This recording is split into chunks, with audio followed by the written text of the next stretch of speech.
Magandang gabi po, seryoso ang simbahang Katoliko.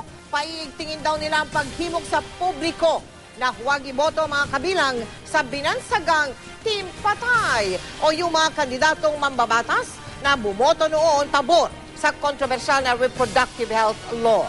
Dati nang nangampanya simbahang Katoliko laban sa mga kandidatong may posisyong taliwas sa simbahan. Ang tanong, tama bang makialam ang simbahan sa usapin sa politika?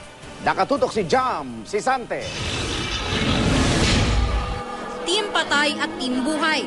Ganyan inilista ng Diocese ng Bacolod ang mga kandidato sa ipinaskil na tarpaulin. Depende sa kanilang pagboto sa kontrobersyal na RH Bill. Sample pa lang ito sa isasagawang kampanya ng Simbahang Katoliko para huwag mahalal ang mga kandidatong bumoto para maisabatas ang Responsible Parenthood and Reproductive Health Act.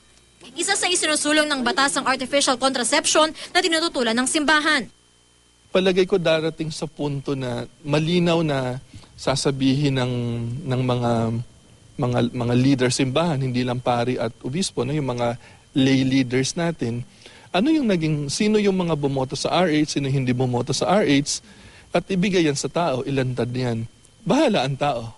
Kung despite that, yun pa rin ang boto nila, then yan ang konsensya na nila yaon. Kanya-kanya raw paraan ng mga diocese kung paano kukumbinsihin ang mga parokyano na piliin ang tinatawag ng simbahan na pro-life na kandidato. Karapatan yun ng diocese nila, no? Sa totoo lang kasi yung pagtatak ng Team Patay, totoo naman patay kang bata ka dahil kung ikay sumuporta sa RH law, maapektuhan doon yung mga bata sanang ipapanganak kasama ang nanay. Ang poster sa Bacolod inalis kanina. Sinabihan kasi sila ng COMELEC na hindi alinsunod ang laki ng TORP sa itinakda sa batas na laki ng campaign materials. Kaya hahatiin ito sa gitna bago muling ipapaskil. Kasi private property yan. Hindi naman yung common poster area. But even if it's private, it has to comply with the size, di ba? 5 sa mga senatorial candidates sa sinasabing Team Patay ay tumatakbo sa Team Pinoy. Isa naman sa una at isa ang independent. We appeal to the Catholic Church and to the hierarchy to consider the accomplishments and all the actions of a candidate not simply on the basis of one particular legislation. Minirespeto natin yung stand ng CPCB sa bagay na yan. Ngunit, siyempre kung magkakampanya sila against one of our candidates na bumoto ng pro-RH, mas marami naman maaapektuhan doon sa kabila. Ayon naman sa election lawyer na si Attorney Louie Guia, karapatan ng mga pinuno ng simbahan na magpahayag ng saloobin tungkol sa politika at lipunan.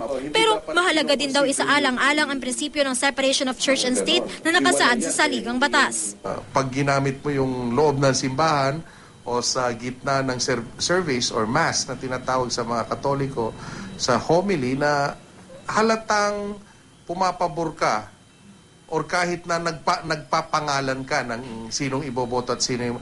At the very least, hindi nga malinaw ang batas natin dyan, ano? Pero I think violates the principle of the separation of church and state. Pero dumipensa si Lipa Archbishop Ramon Alaguelias. Hindi raw nakikialam ang simbahang Katoliko kung sa politika lang. Hindi ito politika. Ito yung morality.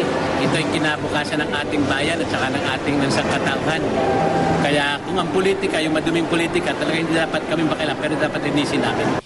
Hindi ito ang unang pagkakataong nangampanya ang simbahan laban sa mga kandidatong may posisyon taliwas sa paniwala ng simbahan. Noong dekada 90, binatikos ng simbahan si nooy DOH Secretary at Senatorial Candidate Juan Flavier dahil sa kanyang pro-family planning na posisyon. Pumasok noon si Flavier sa Magic 12. Ayon sa NSCB, meron ngayong mahigit 63 milyon na Katoliko sa bansa. Pero base sa mga survey ng social weather stations sa mga nakaraang eleksyon, mukhang walang matatawag na Catholic vote o pagboto ng lahat o karamihan ng Katoliko para sa isang kandidato. Wala naman palang Catholic vote. So sa mga politicians na nagre-react at nagagalit, huwag na po kayong magalit sa amin. Wala naman palang dapat katakutan. Jam Sisante, Nakatutok, 24 Oras.